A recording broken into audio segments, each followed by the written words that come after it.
नमस्कार दोस्तों, आप देख रहे हैं राजस्थान टाइम्स। इस समय आपके विजुअल में जो एक प्यारी सी गुड़िया आप देख रहे हैं, आज इस बेटी का बर्थडे है और निश्चित रूप से इस बेटी का बर्थडे ऐतिहासिक होने जा रहा है और बनाया जा रहा है क्योंकि इनके पिताजी और माताजी ने तय किया है कि कोरोना लॉकडाउन में जिस तरीके से प्रवासी बंधु मजदूरों की जो समस्याएं हुई थी, तो उनके प्यारे प्यारे बच्चे कहीं ना कहीं एजुकेशन से वंचित रहे थे, उनको ये सामग्री आप देख सकते हैं, ये सामग्री वितरित की जाएगी और वो क्या संख्या होगी तमाम हम जानकारी इनसे जानेंगे। तमाम इस समय शिक्षा विभाग के इस ऑफिस में तमाम लोगों से जानेंगे। तो सबसे पहले हमारी प्यारी गुड़िया को इसको बर्थडे विश करते हुए इनके पापा से बात करते हैं। क्या मतलब बर्थडे, कौन सा बर्थडे और किस तरीके से इस मुहिम को मना रहे हैं? सर, इसका ये थर्ड बर्थडे है और इसके जन्म से पहले ही हमने निर्धारित कर लिया था कि अगर बेटी होगी तो उसके बर्थडे को और उसके जन्म उत्सव को एक सामाजिक संदेश के रूप में मनाएंगे।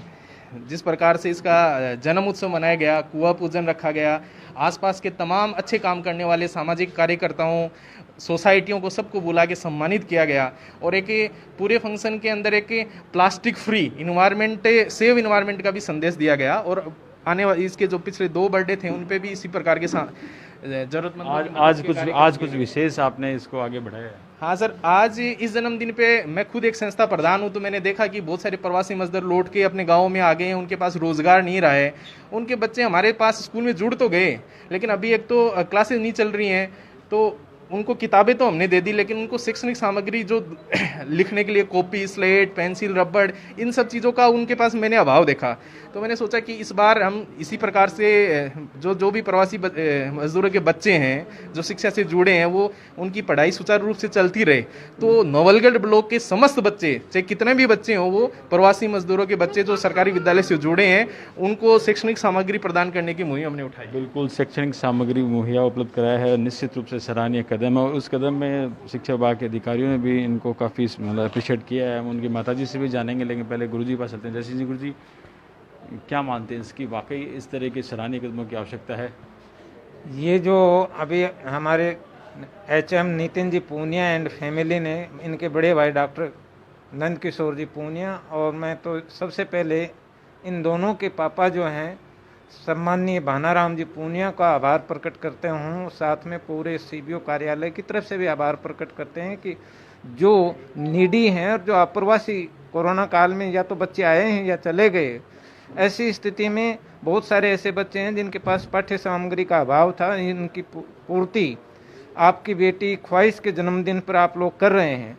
तो पूरा सीबीओ और शिक्षा कार्यालय आपका आभार प्रकट करता है, आपको थैंक यू बोलता है आभार के साथ साथ, और हम पूरा विश्वास दिलाते हैं कि ये सामग्री यथास्थान पे समय के साथ पहुंचा दी जाएगी।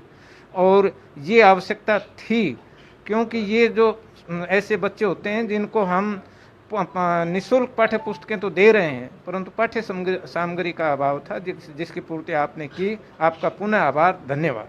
निश्चित रूप से आभार, धन्यवाद है और ये कार्य भी कुछ ऐसा ही है। सीबीओ साहब, तो फिर साहब मतलब बात करें कि एजुकेशन में जिस तरीके से ऐसे कदम हैं और प्रवासी सेगमेंट में गवर्नमेंट के लेवल पे किस तरीके से आप क्या मतलब जिस तरह की व्यवस्था है सरकारी स्तर पर, और भी इम्प्रूवमेंट की आवश्यकता है प्रवासियों बच्चों के लिए जो मतलब इस तरीके से कोरोना लॉकडाउन में बेघर हो गए या एजुकेशन से वंचित हो रहे हैं?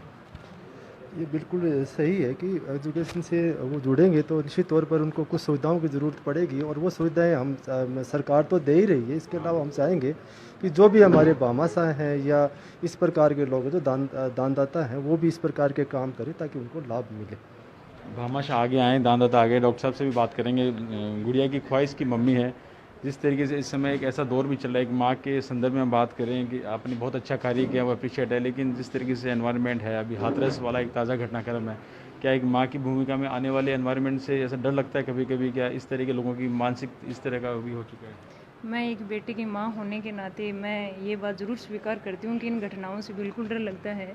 इसलिए ये एक मन को बहुत ही विचलित करने वाली घटना है, ये हाथरस जो है।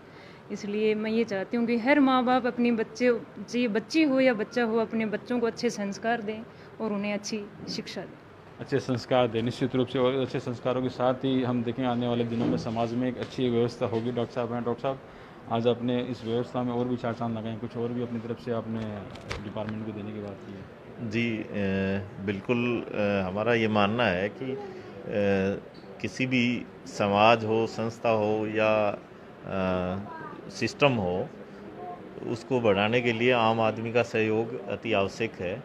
हम ये नहीं है कि पूरी तरह सरकार पे ही जिम्मेदार हो जाएं। जैसे मैं विदेश भी गया हूँ तो वहाँ लोग जो हैं वो उनका एक अलग विजन होता है। ये नहीं है कि सरकार ही सब कुछ करेगी, तो अपने को भी उसी सोच को आगे बढ़ाते हुए इसको वो करना चाहिए। आज हमने ये 100 बच्चों के लिए एक सामग्री जो दी है, मेरा ये आह्वान है कि जो लोग बर्थडे के नाम पे फिजूल खर्ची करते हैं वो वहाँ पैसा खर्च नहीं करके ज़रूरतमंद की तरफ अगर करें, मैं आपकी तरफ से इस मुहिम के लिए वो करता हूँ। दूसरा, आज जैसे कि साहब ने बताया कि एक यहाँ सीसीटीवी का वो है हमें, तो खान साहब के निवेदन पे, जय सिंह जी के इस पे मैं ये करता हूँ कि अगले 15 दिन में इसको सीसीटीवी से हम सीसीटीवी की सौगात भी दी है और साथ साथ मुझे एक अच्छी बात कही कि इस तरीके से भामाशाह को आगे आना चाहिए और व्यवस्था में सुधार करना चाहिए। जाते थे हम एक बार फिर उस प्यारी सी गुड़िया को, हमारे कैमरामैन साथी और जो इस पिता गुड़िया की ख्वाहिश के पापा नितिन जी ने और मम्मी ने जो अप्रिशिएट वाला काम किया, शानदार।